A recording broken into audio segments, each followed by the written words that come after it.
Sambutlah podcaster The Cooper. Inilah dia, Deden Cooper. Welcome to my podcast.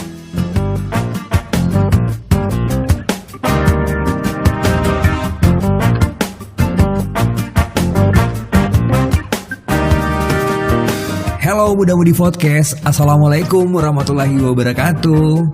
Oh my wow, ketemu lagi di episode podcast gue yang terbaru kali ini.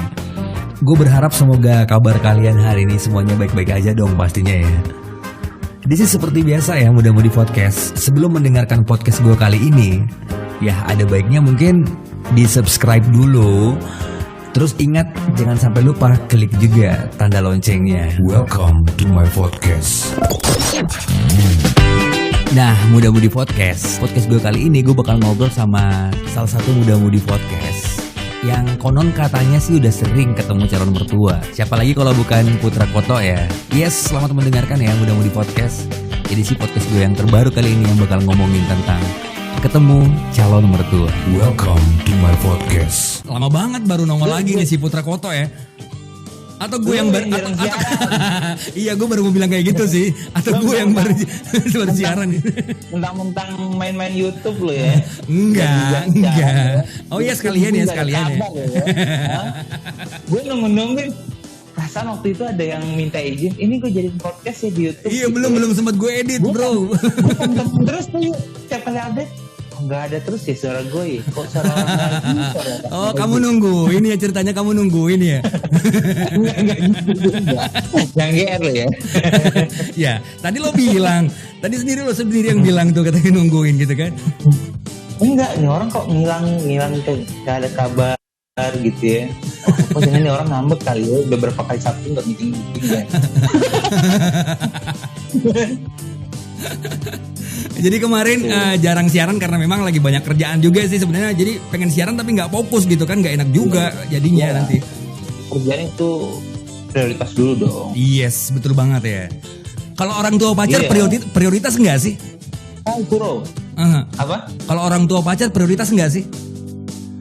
Orang tua pacar itu conditioning sih menurut gua.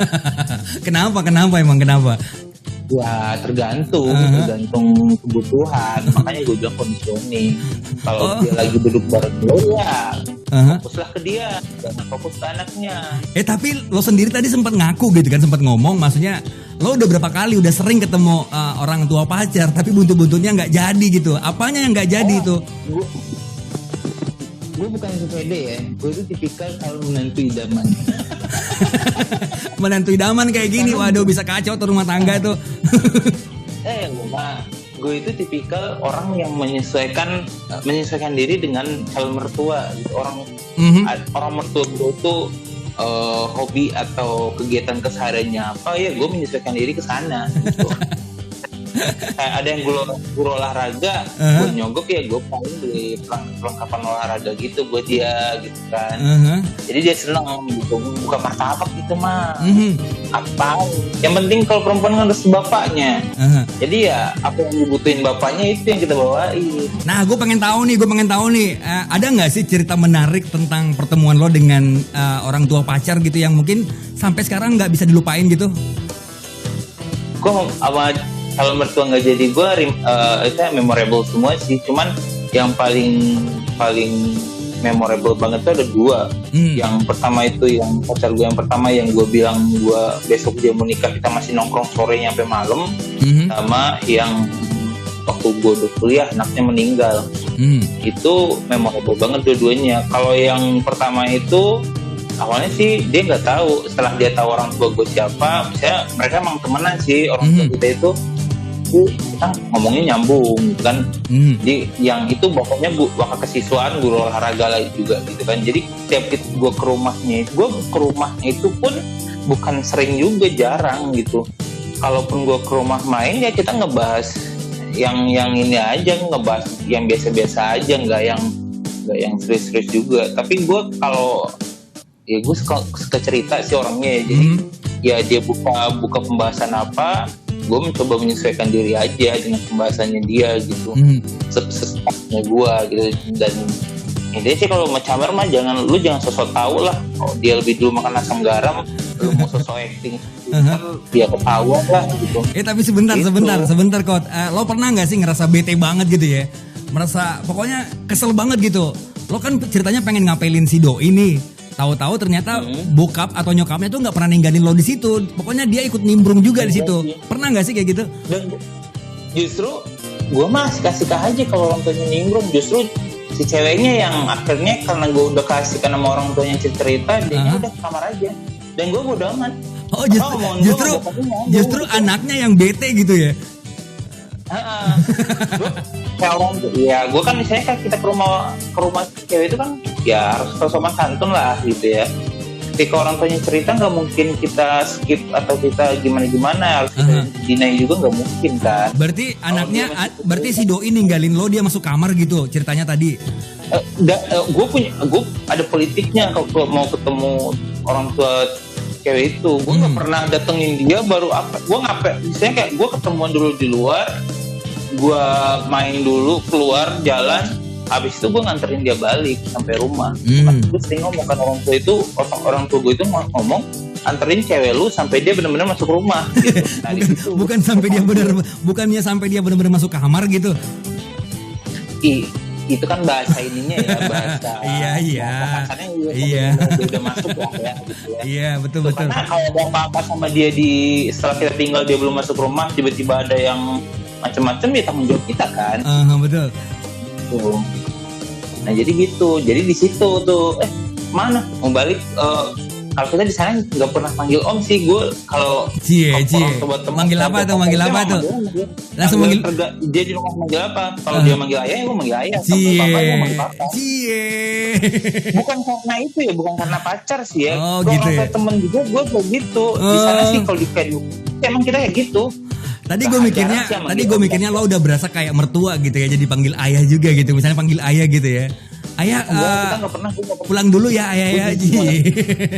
Jijik gue sumpah. Apa coba? Lu pacaran manggil mimi pipi ayah bunda? Alay banget sumpah. Lo ngomong alay tapi pernah kayak gitu kan Goto ya? Lo sendiri pernah kayak gitu pasti. Maksudnya masih pacaran tapi manggil ayah bunda gitu kan? Ayo ngaku aja deh. Pernah coba sekali waktu itu. Itu kan pernah kan? Enggak, kita coba sekali, itu pun sekali try gitu aja. Iya gimana waktu itu? Lo manggil dia apa dan lo dipanggil apa waktu itu?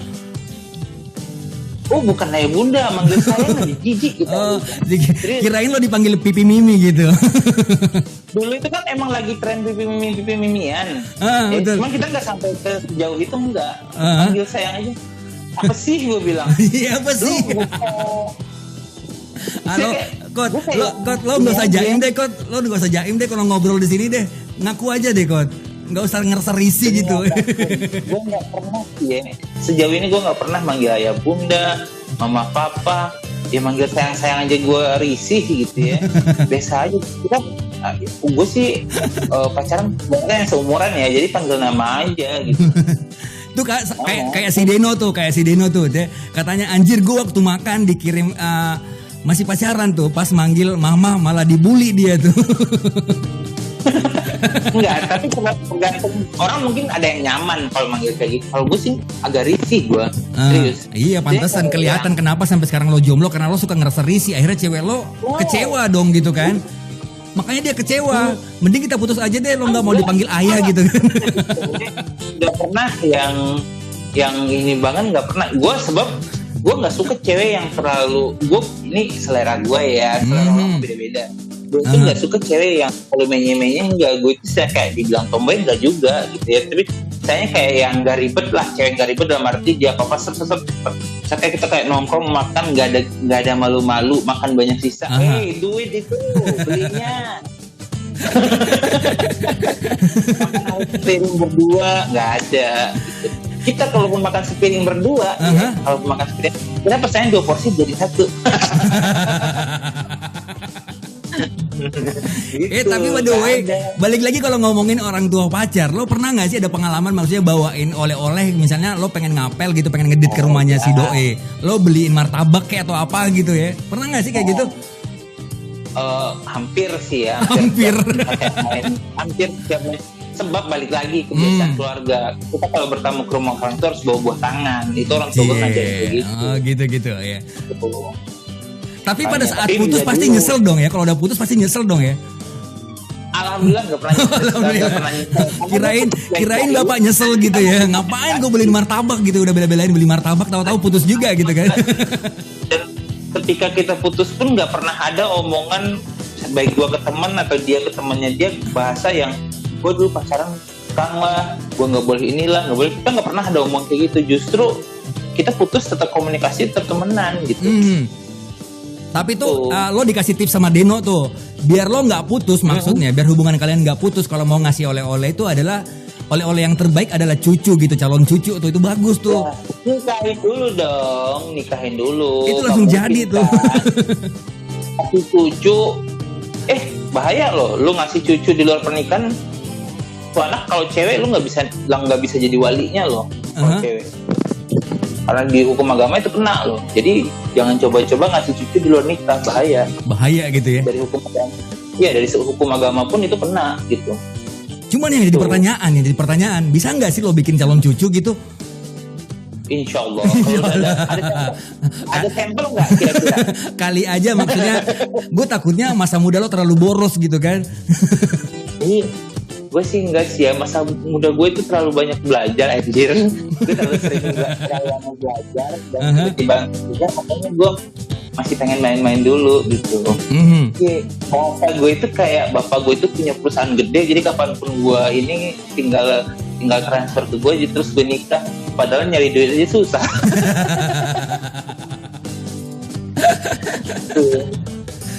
Biasanya anak-anak gedongan tuh yang ngomong kayak gue masih mau main-main dulu kan. Nyari duit aja susah, bahasa mau main-main dulu, mau gimana, mau kali lo gitu. Tapi Koto kalau misalnya pacaran, lo lebih memilih yang mana nih? Apakah lo lebih memilih atau lebih suka pacaran di rumahnya dia atau ngajakin dia keluar? Itu enakan mana sih, Kot? Itu gue ngapain gue di rumah? Apalagi kalau kayak si Abu di rumah gak ada orang, kelar hidup gue. Untung kan gak ada si Abu ini. Kalau ada si Abu pasti seru nih.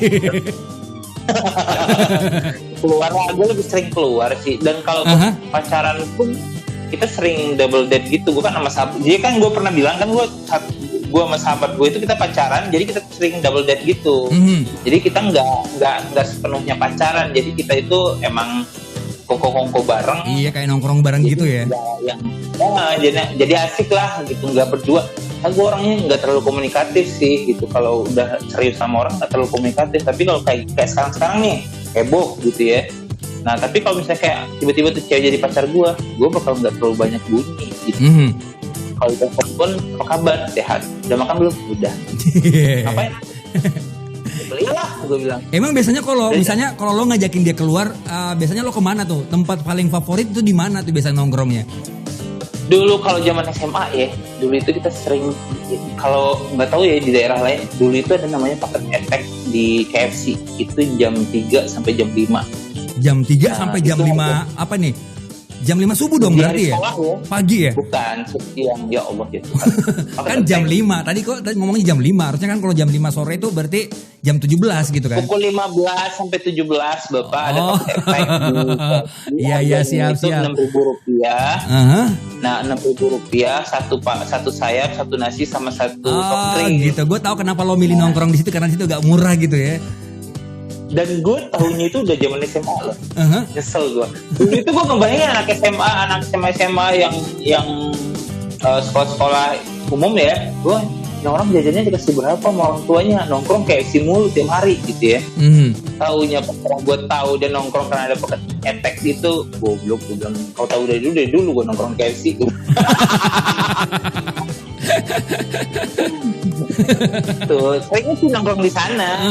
Jadi beli paket eteknya itu buat 4 orang. Udah kita nongkrong dari pulang sekolah kadang sampai jam 5, jam 6 terus pulang. Dan pacar gue ini sama pacar teman gue ini tinggalnya deketan.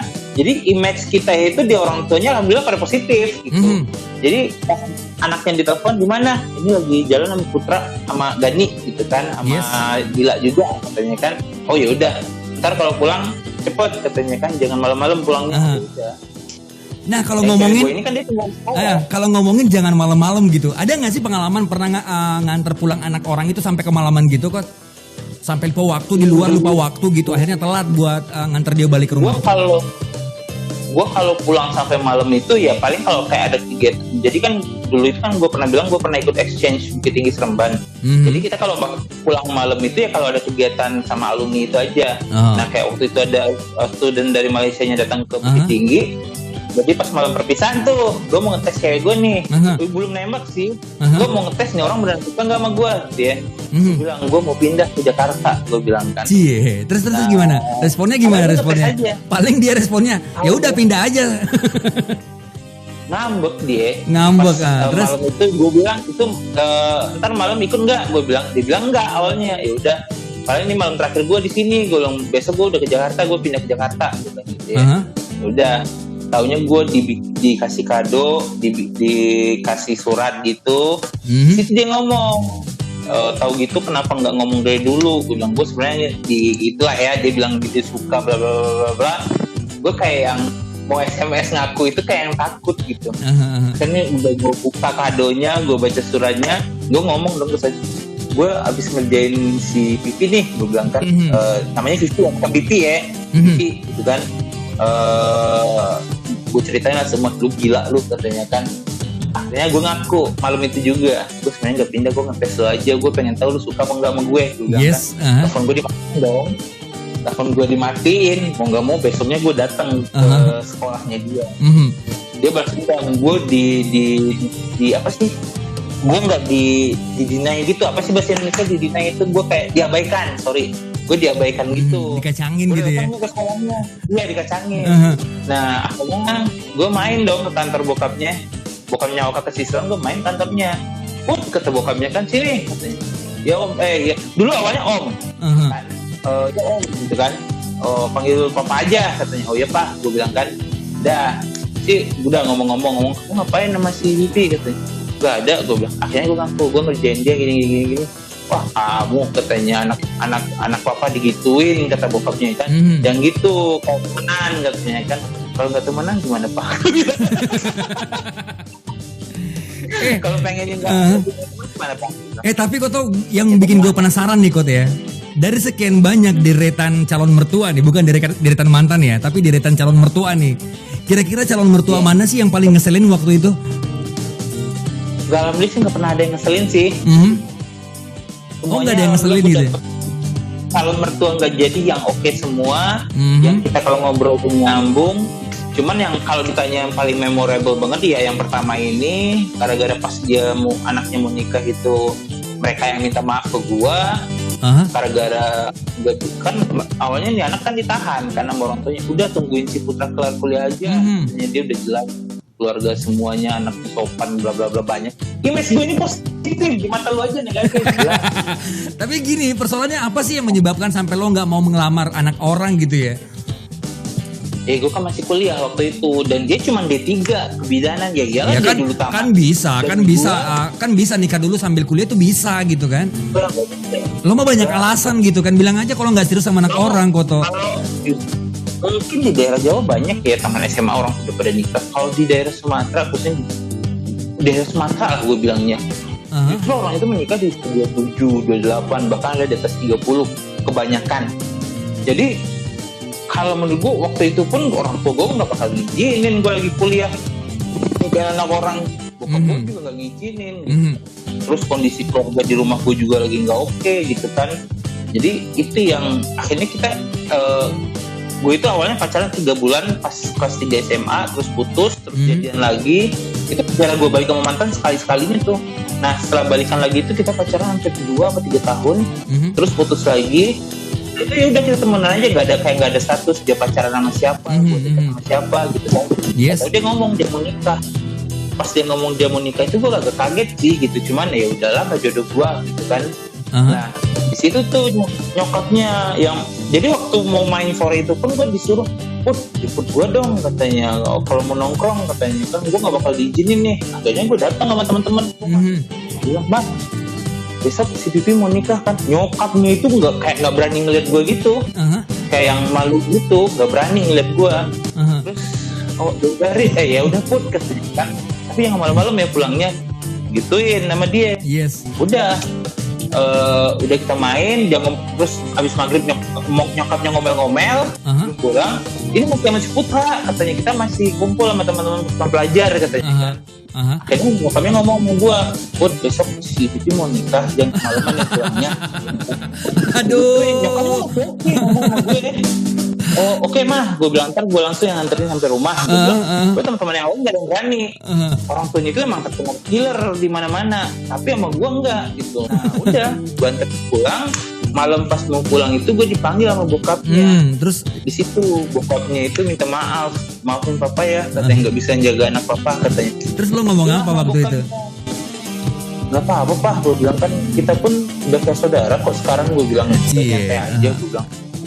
Iya emang iya waktu itu walaupun agak perih. Oke lah, mungkin di mulut lo sendiri ngomong iya nggak apa-apa lah pak, maksudnya kita kan udah kayak saudara. Pas nyampe rumah ambil guling terus tidur, ternyata nangis dengan gulingnya gitu di bawah bantal gitu. Enggak juga. Ya I'm just a human, gue cuma manusia biasa, emang agak keganggu sih, padahal kita udah nggak ada hubungan apa-apa, cuma agak keganggu ya udahlah gitu kan. Oh itu berarti sama aja kamu boleh dibilang kamu jagain jodoh orang ya kalau gitu ya? Justru bahasanya teman-teman gue bukan itu. Apa dong? Udah capek-capek ngelukis, yang ngebintu orang. Di bingkai kan bawa pergi sama orang. Kasih tahu dong ke muda-mudi The Cover Radio. Emang udah berapa kali lo gagal nikah, Put? Kalau gue gagal nikah sih belum pernah, cuman ditinggal nikah biar lebih halus gitu kan, ditinggal nikah deh. Nah, kalau gagal nikah gue belum pernah, belum pernah. Ya udah diganti aja, ditinggal nikah aja gitu, biar enak kedengarannya kan. Nikah yang sampai gue nganterin dia nikah dan gue jadi saksi itu ada kali 3 kali. Berapa kali? 3 kali. 3 kali. Gue nganterin nikah, gue jadi saksi. Jadi saksi nikah mantan lo ya, yang gue yang tanda tangan di itu ya, yang tanda tangan di KUA saksi. Oh bukan tanda tangan di surat pernyataan ya, nggak keberatan gitu ya?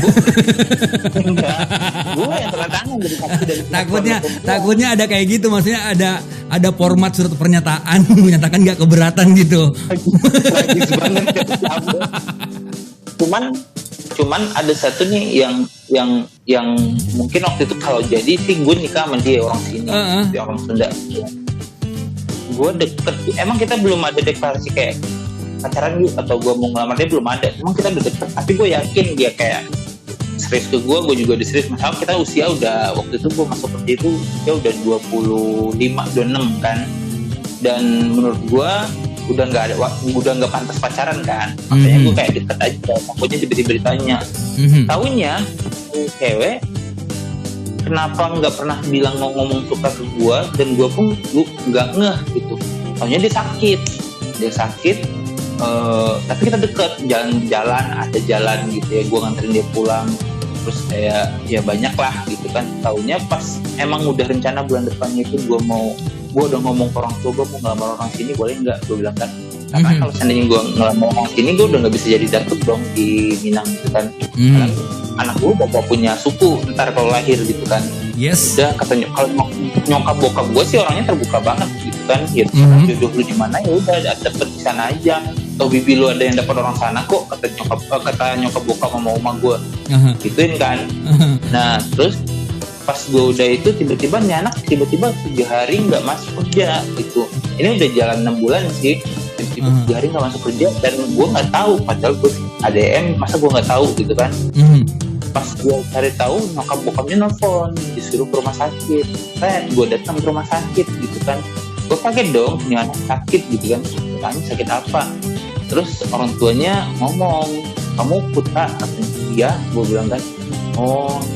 Anaknya banyak nyeritain tentang dia lah, maksudnya banyak nyeritain tentang kamu, kebanyakan pokoknya diceritain lah semuanya tentang perasaan anaknya gini. Bisa nggak kasih semangat ke dia, karena waktu dia udah nggak lama lagi.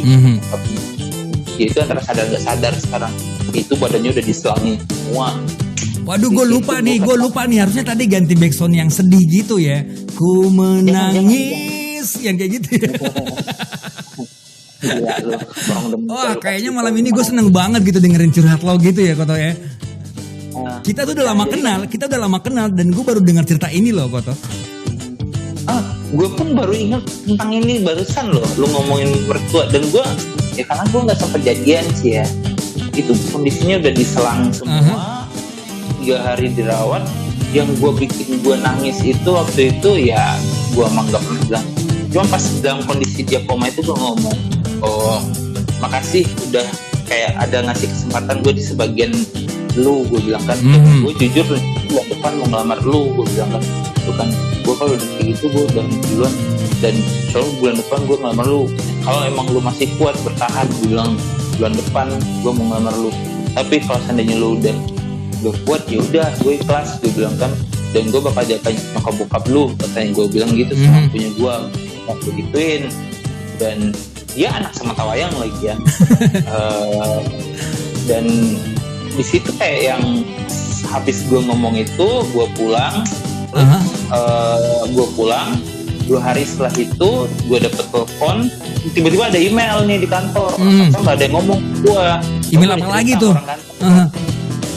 Email berita duka tentang anak ini. Dia satu perusahaan sama gue, berita duka gitu kan, ini anak meninggal. Gue lagi kerja, gue kabur ke rumah sakit. Oh my god.